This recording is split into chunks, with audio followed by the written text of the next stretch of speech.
It was Scott's birthday, the patriarch of the Roberts family. Scott was a businessman nearing his retirement age. He and his wife Mindy were used to a lavish lifestyle. Mindy came from a wealthy family, while Scott came from old money too. Needless to say, the old couple's way of life had always been suited for those who belonged to the upper class.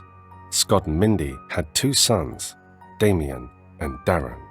Damien was a successful doctor, and his parents were very proud of him. Meanwhile, Darren was nicknamed the black sheep of the family. Although Darren also had a genuine interest in business, he refused to work under his father's tyrannical ways, so he was working at a different company, much smaller in scale than that of his father. This had always been a sore point for the family. He's so bull-headed. He knows he won't be able to achieve anything of value in that too-big company he's working for, Scott would always tell his wife. I think it's because of Carly's influence that Darren continues to live this way, Mindy would say rather obnoxiously. Carly was their daughter-in-law, Darren's wife. Ever since the two met, they decided to live simply and not as grand as his parents. Although Carly was not poor per se, she did not belong to the same social class as Scott and Mindy either. Darren, on the other hand, had always wanted a simple life, as he was tired of his parents' and brothers' lavish ways early on. So when the two got married, they lived by their means. Neither of them asked for or received money from their respective parents. So, when Darren and Cindy arrived at Scott's birthday with a bag of expensive vitamins, Damien's wife, Avery, scoffed at them.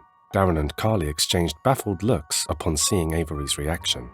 "Oh, it's a surprise you two finally gave me a gift I like. Thank you, son. Carly," Scott said, nodding his approval.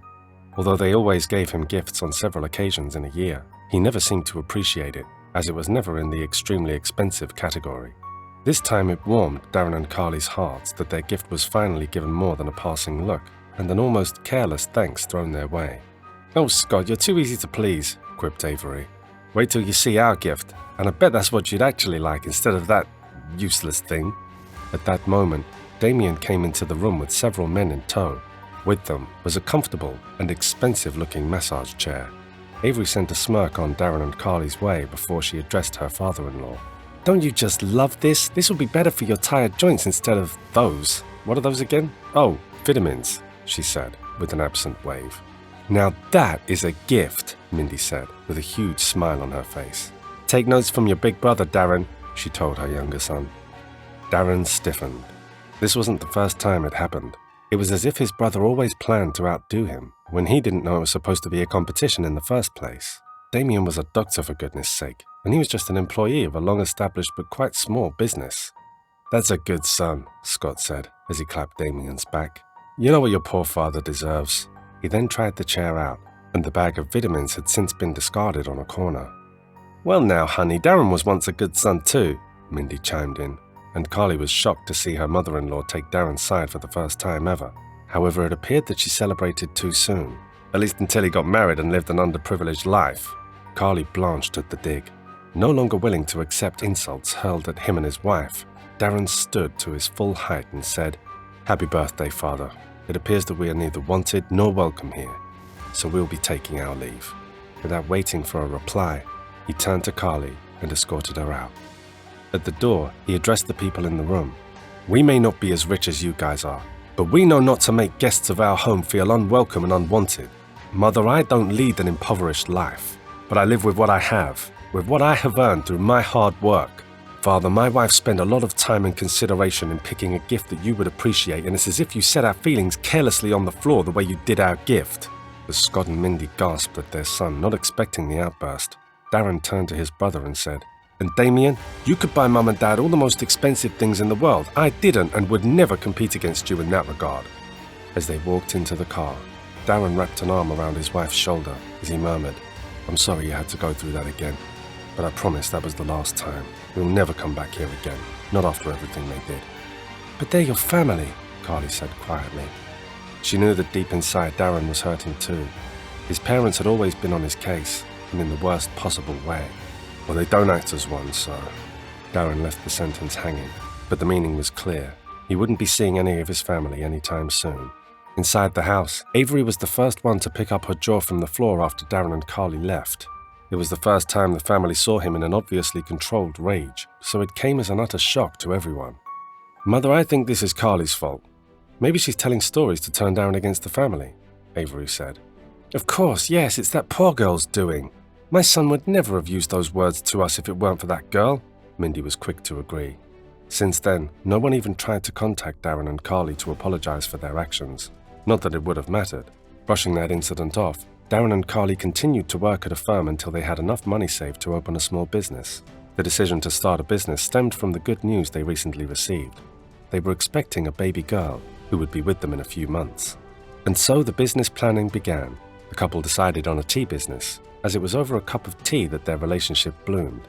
That's how they started, so it was befitting that their businesses would be something meaningful for both of them. Unsurprisingly, given that they were both business savvy, the business thrived. Scott and Mindy heard about it from a friend and were disgruntled to have found out from someone else. Avery, on the other hand, found out about it in a viral post. She couldn't believe her eyes. Still, no one decided to visit them or offer moral support at the very least. Not that Carly or Darren expected that. Unfortunately, after a few months of booming business, the US economy plummeted, which had dire effects on the shop. It was then that Avery placed a call to Carly. "Hi, I'm sorry about your business," she said with a suspicious lilt, betraying her true feelings about the matter. "Thanks, but it happens. It's sad, but it's just how life works," Carly said. However, this wasn't what Avery was expecting. She expected Carly to be a weepy mess, not this strong, optimistic businesswoman. So she forgot that she was trying to pretend to empathize and continued her tirade. "Oh, but you'll be poorer now. How will you be able to live? How will you eat? You're actually really poor now, without a job and with a business that went under. You know, I told Damien countless times that your little business wouldn't work and to try to talk Darren out of it, but he said Darren would never listen to him. You shouldn't have started something you know you wouldn't succeed in, you know?" Darren, who was at the time just across the table from Carly, was visibly annoyed. "Goodbye, Avery," he said, before he hit the end call button. "I never expected them to be supportive, but I didn't know they would be so cruel as to rub salt into the wound," Darren said. Carly reached for her husband's hands and looked into his eyes. "We will get through this, even without their support and despite their discouraging words." A few days after Avery's call, Mindy left them a message, an invitation to her birthday at the house. She even dropped a hint of emotional blackmail. "I'm still your mother after all. I raised you, fed you and clothed you," Mindy said in her message. Personally, Darren didn't want to go, as he knew what kind of scene would welcome them at the house. But Carly was persistent for him to be the bigger person, and at least show up as a sign of respect to the woman who gave life to him. However, as expected, they were greeted with the same atmosphere. Despite knowing that they were in a rough patch financially, especially because of their business, Mindy expected a lavish gift from them, and when they weren't able to provide any, Mindy huffed and puffed. "I knew it. I knew I could never expect anything from you two. Why did you even come?" "That's it, we're leaving. Never call us again." Darren then pulled Carly away from the house he grew up in, but never wanted to step into again. For months, there was no communication between them. No one attempted to reach out to the other. Even Carly stopped trying to convince Darren to make amends. They already tried that, and look where it got them. And so they lived their life happily as they welcomed their baby girl. Even at her birth, no one from the family made a move to contact them. Not that they care. They don't. Just as they were about to celebrate the baby's first birthday, Carly received a call, but from Mindy this time. "Your business should be better now, right? I suggest you invest your profits in a profitable investment. Avery encouraged me to do so, and I've received quite a huge sum as a profit. You should too." Carly heaved a sigh, then motioned to Darren and put the phone on speaker. "I appreciate the recommendation, Mindy, but all our seed money is tied up and we can't afford to invest our money at this point. We're trying really hard to keep the shop afloat." "You know, that's the reason why you don't succeed in life. You don't listen to your elders." "I bet my son doesn't know you talk this way," Mindy accused. "No, Mom, I'm right here. And what Carly said's right. We can't afford to invest anywhere but our business at this time," Darren told his mother. "Oh, well, don't come asking for money when our investment doubles. I sold the building and invested all my savings as well. No doubt my money will multiply tenfold," Mindy said proudly, before ending the call. Darren looked at his wife and shook his head in dismay. Some things never did change. And people too. Like always, the husband and wife brushed the call off and focused on the shop and the baby.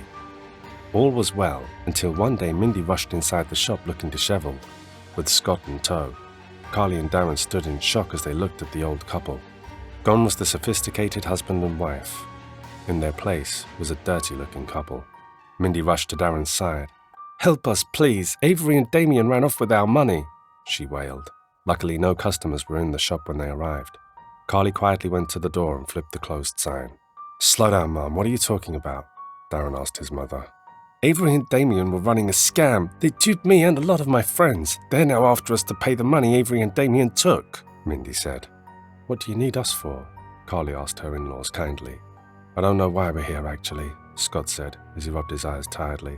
We still have the house at least, so we won't be asking to move in with you. I think your mother just needs to know one of her sons is still a good person. Not long after that, Scott and Mindy left. Darren phoned a friend in the station and asked to be updated about the progress of the case. A week later, Darren received a call saying that Avery and Damien had been found. It turned out that Damien invested all their money in an investment, but it turned out to be a scam. So in order to get their money back, they ran the same scam to rich people, including their parents. They were that desperate. When they were found, they were at a local motel in a shabby part of the town. They were dirty and they stink. Basically a stark contrast to their otherwise polished looks before. Scott and Mindy were there while Avery and Damien still looked at them defiantly. Carly and Darren watched this unfold in a corner. Once they saw enough, they turned on their heels and left. For good.